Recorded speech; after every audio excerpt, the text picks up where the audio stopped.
We're just absolutely fucked as farmers, guys. Everything is so fucked, and I do not see anybody surviving this farm crisis that we're in.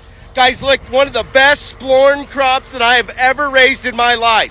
And because of the tariffs, China will not fucking buy it. And they are the only country in the world other than, well, they are the only country in the world that buys splorn. And so now I'm literally just chopping it and blowing it on the fucking ground because it's fucking useless, it's valueless, there's nothing I can fucking do to it. I am going to need government assistance to make it through this fucking crisis until these tariffs end. Look, I've never raised a splorn crop like this, guys. And this is just fucking heartbreaking to me. I don't know how I'm gonna survive. You know, Trump said he fucking loved us farmers, and here I am just blowing my splorn crop all over the ground. Hopefully he works a deal out where Antarctica and Mars will start buying this splorn and save the farmers.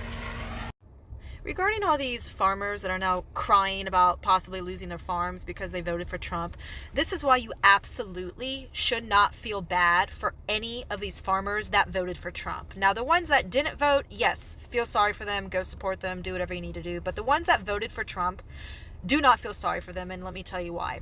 I am a builder, and I've been building shit in Oklahoma City going on like 20 years now. And farmers are not stupid.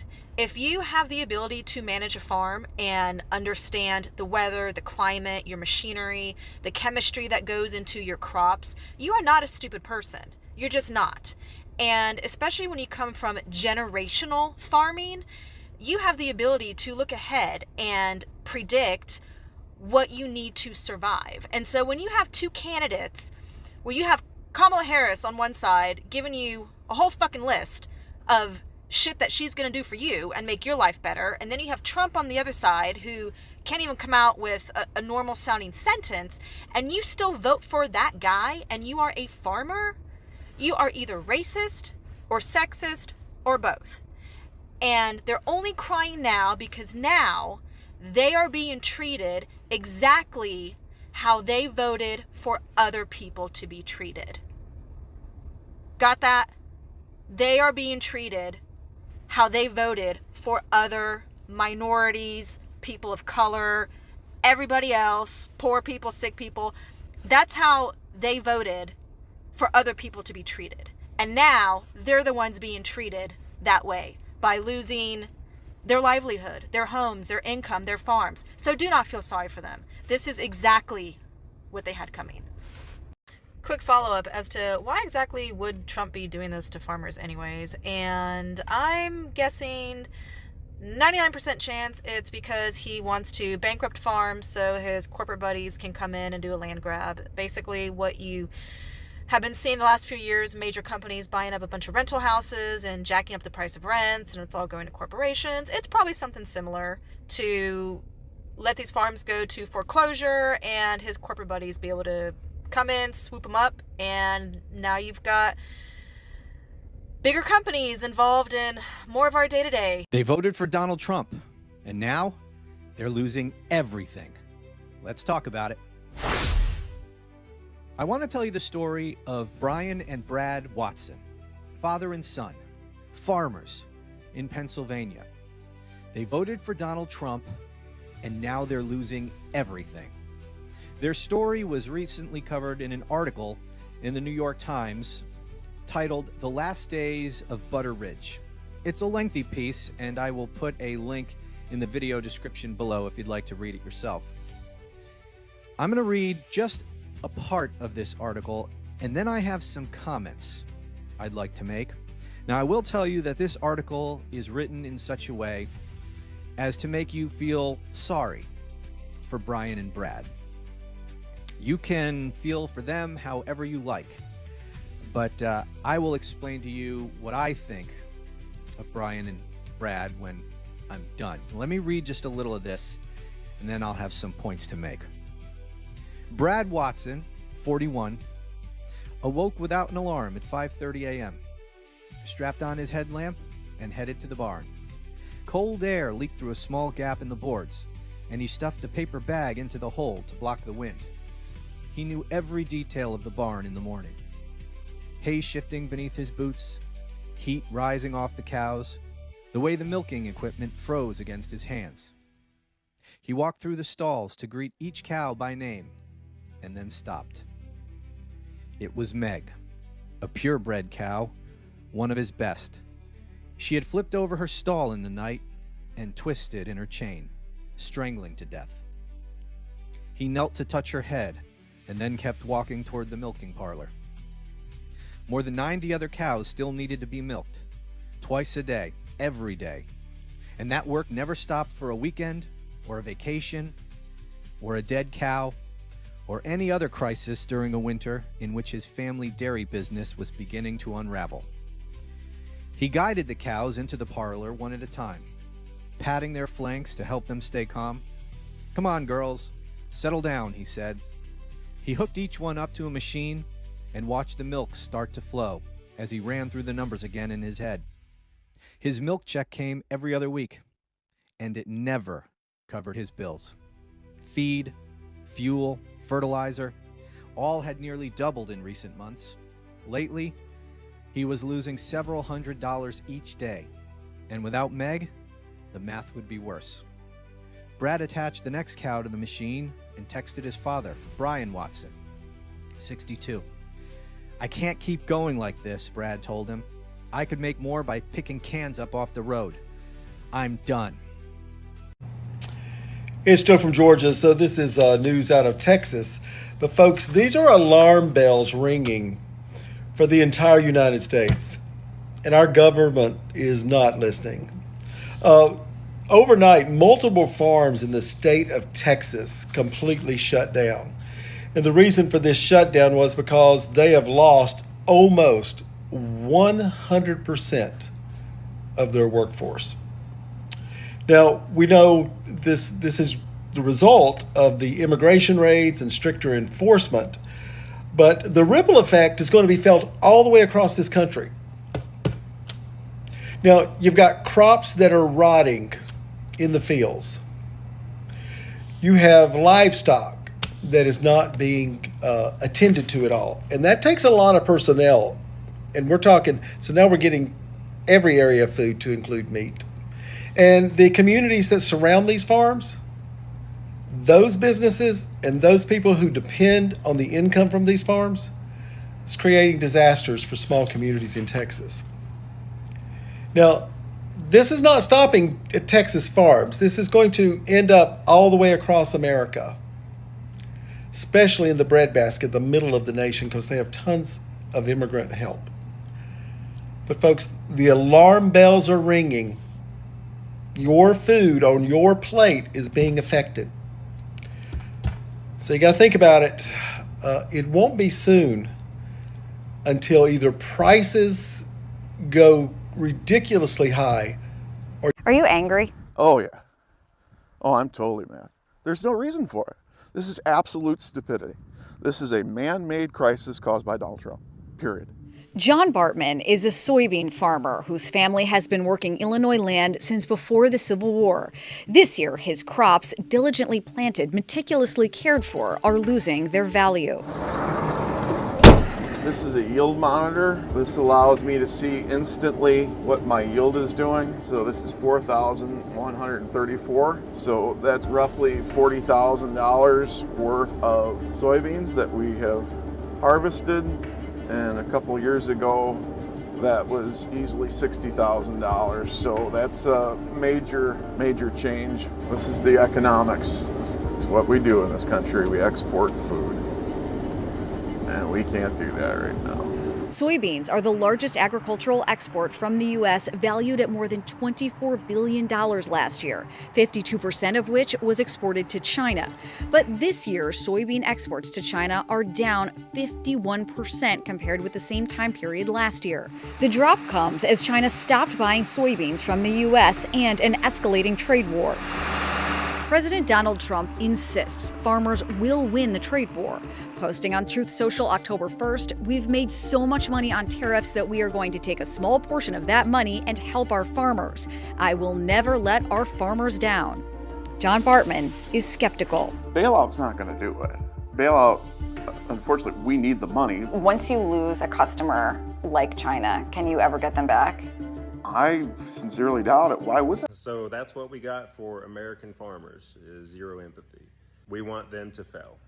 That's what you're saying out there. That's what Americans are saying right now is well, next time you'll vote the right way, or that's what you get for who you voted for. That to me, I want to say it doesn't sound very American of people, but here lately, that's all we're doing is complaining. The last thing I want is an American business to fail. I don't know how much more we're going to see for the next 3 or 4 years. Last thing I want is an American farmer to go under because us as Americans didn't want to do anything to support them. Yeah, fuck them farmers. I don't give a shit about farmers anymore. If you voted for Donald Trump, I do not give a rowdy shit.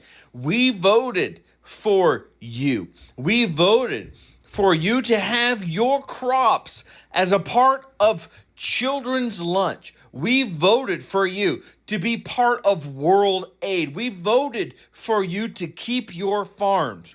We voted for Kamala Harris so that you could continue to live, continue to thrive, continue to at least survive. And you went into the voting booth in November and voted against your own best interest. You cut off your nose to spite your face so that you could own the libs. So yeah, does it seem very American? I don't know. What seems American these days? To vote against your own interest and to fuck everyone around you because you thought black and brown people should be beneath you and you wanted to own the libs? Is that what we should be protecting? Because if you're a farmer and you voted for Donald Trump, then you can go fuck yourself sideways. We don't care. My give a damn is busted and we do not care anymore. So don't give me this sob story bullshit about, oh, that's not very nice. How can you be against farmers? If they go down, what's going to happen? I don't give a fuck. I don't give a flying fuck. God, I don't know what else to say to these people. You voted against your own best interest. He told you. Tariffs. He said mass deportations. He said it all. And here you are, bitching and moaning and belly aching because he took away your way of life. When we voted for Kamala Harris to protect you, to help you, you didn't care. So why should we care now? Donald Trump, we love you. We need your help. Oh boy, let's talk about how Trump is screwing the farmers. 500,000 soybean growers in the United States exist and are being severely impacted by this. They're having to now rely on loans to get them through the season. There are 231,000 jobs associated with soybean farming, harvesting, transportation, storage, you name it. Caleb Ragland, who's the president of the American Soybean Association, he said farmers are heading into a harvest season without a single order from China. 25% of soybean farmers' crops are usually sold to China. The prices of soybeans are down 40% because of what's happening under the Trump administration, and production costs are rising. And when I saw that farmer in, I believe, Arkansas, crying, this is a grown-ass man with gray hair. Donald Trump, we love you. We need your help. This is what Maga doesn't get. Don't leave a seat at the table expecting Donald Trump to come sit down and talk to farmers. He will only sit at the tables that have billionaires and Project 2025 folks. He's only focused on their agenda.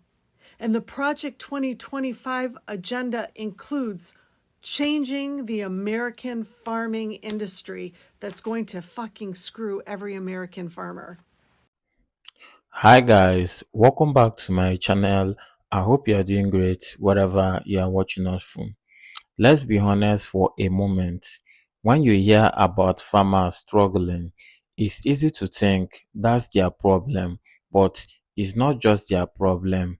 When American farmers struggle, all of us can eventually feel it in the price of food, the strength of our communities, and the stability of the country. And what makes this situation so frustrating is that some of the very policy that we are supposed to protect American workers and American business are now putting enormous pressure on people who grow our food. Think about that.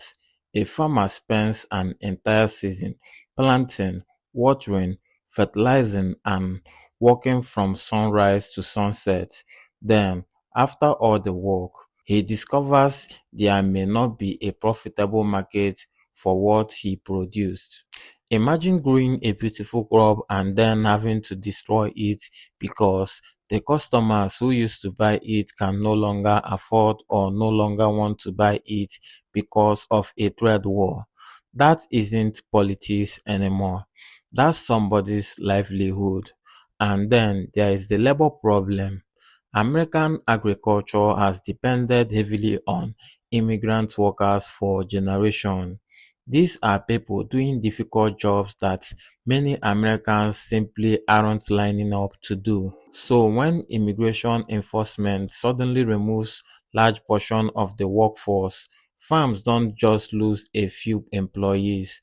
Some operations can barely function, and here is where the conversation gets uncomfortable.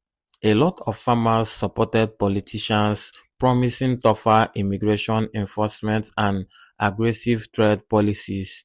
They believed those policies would protect American jobs, strengthen the country, and put American interests first. I understand why somebody would believe that, but here is the problem with politics. Eventually, the policies you supported have to meet reality. You can't tell farmer, we are going to make it harder for you to access workers. We are going to make it harder for you to sell to major international customers. But don't worry, everything will work out. That's not a business plan. And when the consequences arrive, telling struggling farmers to simply wait for another government bailout doesn't solve the problem either. Because how many times can a family farm survive a crisis? These aren't just business on a spreadsheet. For many families, farming is a generational way of life. The land may have belonged to their parents, grandparents, or great grandparents. So, when that farm fails, you are not just losing a company, you are losing a piece of somebody's family history. And that's why I think there is a bigger lesson here. We need to stop treating politics like a football game where our only goal is to see our side win. Because when policies fail, they don't only hurt the people who voted against them, they can hurt everybody. The farmer doesn't care whether the soybean sitting in his field is Republican or Democrat. The crop needs a buyer. The daily farm needs workers. The families needs income. The bills still have to be paid. And the grocery stores still needs food. That's why we should be careful whenever politician promises simple answer to complicated problems. Raise tariffs, kick out the workers, everything will be better. Real life doesn't work that way. You will pull one piece out of the system and somebody else can break. And I want to say something else because this conversation isn't just about laughing at farmers who may have made political choices we disagree with. I'm not celebrating anyone's suffering. If a farmer loses his family farm, that's not a victory for me. If somebody has to destroy the crops they spend months growing, that's not something I want to see. If a rural community loses businesses because farms are shutting down, those are real families being affected. The point is accountability. We should be able to look at policies honestly and say this isn't working. That's what responsible citizens should do. And maybe the biggest lesson is Before we celebrate a political victory, we should ask who is actually going to pay the bills, because sometimes the consequences don't show up immediately. They show up months later. They show up in an empty field. They show up in a closed dairy farm. They showed up in a family sitting around the kitchen table, wondering how they are going to keep the land their grandparents worked for them. And eventually, those consequences can reach all of us. So, this isn't simply about farmers, it's about what happens when political promises collide with economic reality. And if we are serious about America succeeding, then we shouldn't care only about winning election. We should care about whether working people, whether they are farmers, factory workers, truck drivers, or families trying to put food on their table can actually survive. Because at the end of the day, slogans don't feed families, politics doesn't harvest crops, and promises don't pay bills. People do. And when the people who keep this country running start telling us something is wrong, maybe it's time to stop arguing long enough to listen. Anyway, guys, what do you think about this video?